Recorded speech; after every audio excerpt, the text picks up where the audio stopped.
مسلمان پیچھے ہٹتا گیا، جیسے جیسے مسلمان روزے نماز سے دور ہوتا گیا، حکم الہی سے دور ہوتا گیا، ہمارے نبی صلی اللہ تعالی علیہ وسلم کے فرمان سے دور ہوتا گیا، ویسے ویسے مسلمان پوری طرح پچھڑنے لگا۔ صرف دین میں ہی نہیں ناکام ہونے لگا، یہ دنیا میں بھی ناکام ہونے لگا، کیونکہ مسلمان کا ایمان ایسا ہوا کرتا تھا کہ جب یہ دین میں عمل کرتا تھا، دنیا کا بھی کوئی کام کرنے جاتا تھا تو پہلے دین کے حساب سے سوچ کے کرتا تھا، اسی لیے کبھی ناکام نہیں ہوتا تھا۔ یہی وجہ ہے کہ مسلمانوں کی جنگ بدر میں مسلمان 313 تھے، 3000 کو انہوں نے گرا دیا گھٹنے پہ۔ کیوں گرا دیا؟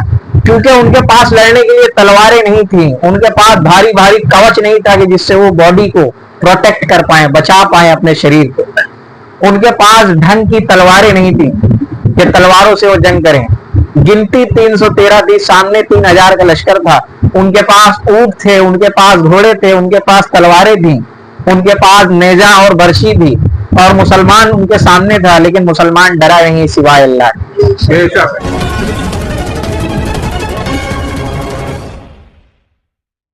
ہمارے heart of Mumbai news channel کو سبسکرائب کریں اور بیل آئیکن دبانا نہ بھولیں۔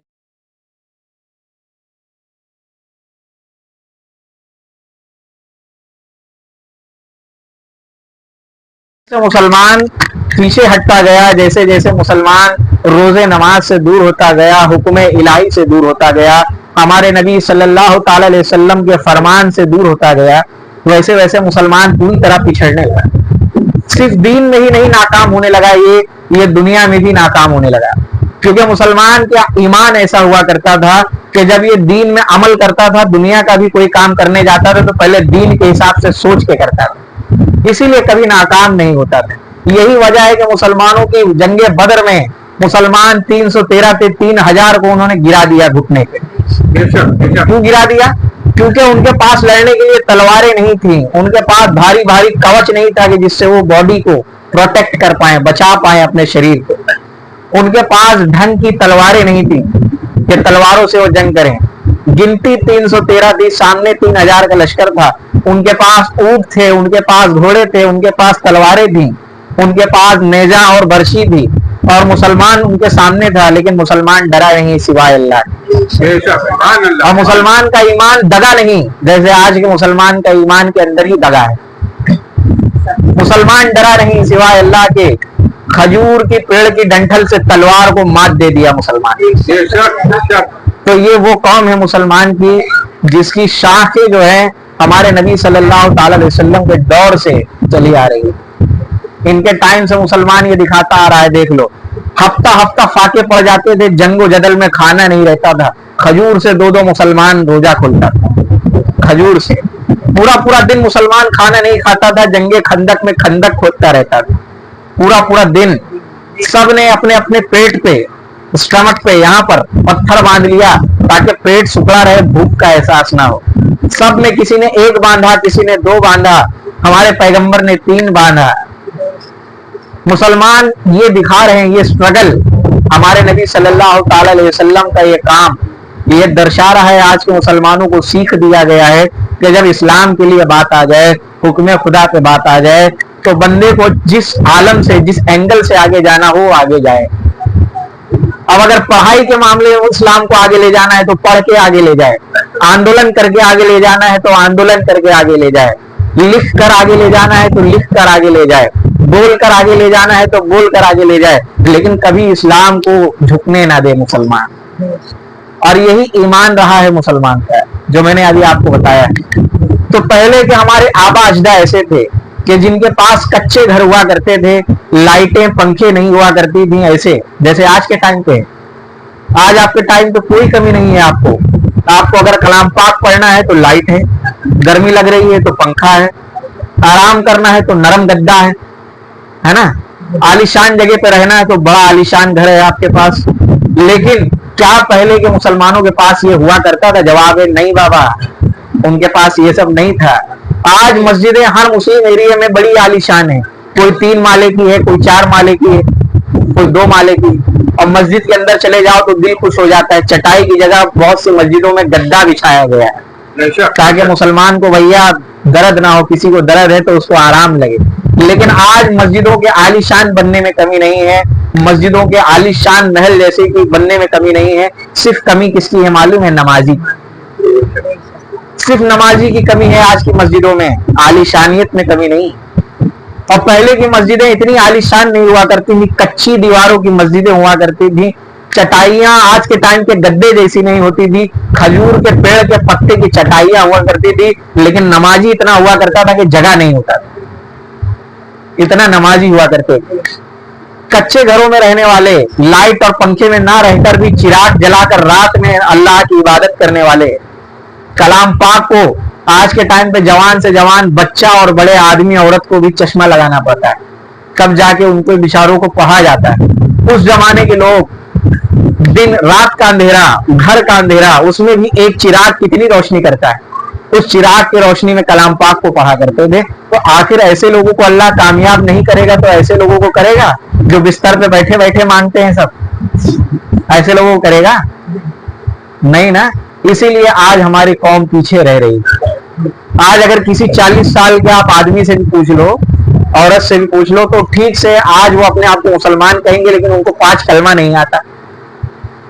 اور عمر کتنی ہے؟ 40 years old, 50 years old, 50 سال, 40 سال. 50 سال 40 سال کی عمر دنیا میں اگر آپ نے بتا دی ہے وہ اہمیت رکھتی ہے, معنی رکھتی ہے, یعنی آپ نے اپنی آدھی سے زیادہ ایج گزار دی. اب کوئی بھروسہ نہیں کہ اللہ کب آپ کو بلا لے. موت تو اللہ سب کو دیتا ہے, بچوں کو بھی دیتا ہے, بڑوں کو بھی دیتا ہے, لیکن یہاں سوال یہ ہے کہ جو بڑے ہیں جنہوں نے 40 سال سے 65-50 سال دنیا میں گزارے, انہوں نے اللہ کا حکم کتنا مانا, یہ پوچھا جائے گا آپ سے. اگر اس میں ہی مسلمان فیل ہے یہاں پہ, تو ہی تو وہ دین اور دنیا دونوں میں ناکام ہو رہا ہے. آج اگر آپ کسی مسلمان سے پوچھ لو تو وہ بہت جو ہے مولا علی شیر خدا کی ہی نیاز ہے نا. آج مولا علی شیر خدا کی تعریفوں کا پل باندھنے میں کوئی کسر نہیں چھوڑے گا, ایک سے ایک باتیں بتائے گا اور یہ ثبوت دے گا کہ میں دیکھو کتنا جانتا ہوں ان کے بارے میں. لیکن اگر آپ نے ان سے پوچھ لیا کہ تم نے کبھی مولا علی شیر خدا کی باتوں پہ نقل کی ہے, کبھی انہوں نے جو کام کیا ہے اس پہ نقل کیا تم نے, تو آپ کو شاید جواب نہ میں ہی آئے گا. کیونکہ آج ہر 4 میں سے 3 آدمی جان رہے ہیں, ایک آدمی نہیں جان رہا, لیکن عمل تینوں کا نہیں. ٹھیک ہے, آج اگر آپ کے سامنے 10 لوگ ہیں, 10 میں سے 8 سے 7 لوگ تو اسلام کے بارے میں جان ہی رہے, باقی 3 کو 2 کو نہیں پتا تو کوئی بات نہیں. لیکن جن کو پتا بھی ہے ان کا عمل نہیں ہے, کسی نہ کسی دنیاوی چیز میں وہ کھوئے ہوئے. تو میں آج 21ویں رمضان میں مولا علی شیر خدا کی نیاز میں اپنے رب سے یہ فریاد کرتا ہوں کہ بالخصوص مجھے بھی, میرے پریوار کو بھی, والد والدین کو بھی, بھائی بہن کو بھی, اور میرے تمام حضرت کے دربار میں آنے والے ظاہرین مسلمان بھائی بہنوں کو بھی, جو ہمارے مہمان لگتے ہیں اور جو ہمیں دور سے دیکھ رہے ہیں, جو ابھی تک ہمارے پاس نہیں آئے, ان تمام مسلمان بھائی بہنوں کے لیے بھی میں رب سے فریاد کرتا ہوں. میری التجا ہے اللہ کی بارگاہ میں کہ اللہ ہمیں بتانے سے زیادہ عمل میں رکھے, اور آپ سب کو اللہ تعالیٰ آج سے ہدایت مندوں میں سے کرے. اللہ سے چاہت کا نتیجہ اور ثبوت پیش کریے. اگر آپ نماز نہیں پڑھتے تو پابندی سے نماز پڑھیے. رمضان کا مہینے کی فضیلت میں نے آپ کو بہت بار بتائی ہے کہ ایک ایسا مہینہ ہے اسلام کا جس میں اللہ بھرپور جو ہے اپنی بارانہ رحمت بھیجتا ہے اپنے بندے پر. بڑا سے بڑا گناہگار بندہ کیوں نہ ہو, اگر وہ روزہ رکھ رہا ہے اور اس کی آنکھوں سے ایک قطرہ آنسو بھی گر رہا ہے سچائی کا, تو یقین ماننا اس کے قسمت میں جتنے بھی گناہ اس نے لکھے ہوں گے, کیے ہوں گے, اللہ تعالیٰ ان تمام گناہ کو نظر انداز کرتا چلا جاتا ہے, معاف کر دیتا ہے.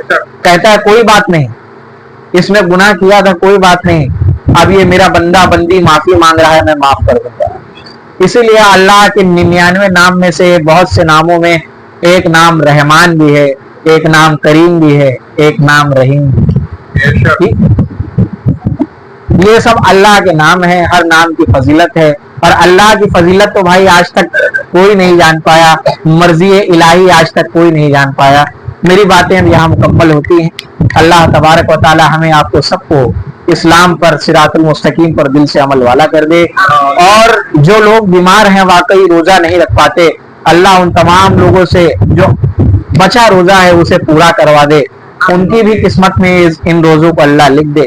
اور جو ہمارے بھائی بہن, جو ہمارے بڑے بوڑھے کوئی نہ کوئی بہانہ مار کے روزہ نہیں رکھتے, سوچتے ہیں کہ ان کے بارے میں کسی کو نہیں پتا ہے, لیکن وہ اس بات کی نادانی کیوں کرتے ہیں کہ ان کو یہ کیوں لگتا ہے کہ اللہ کو نہیں پتا ہے.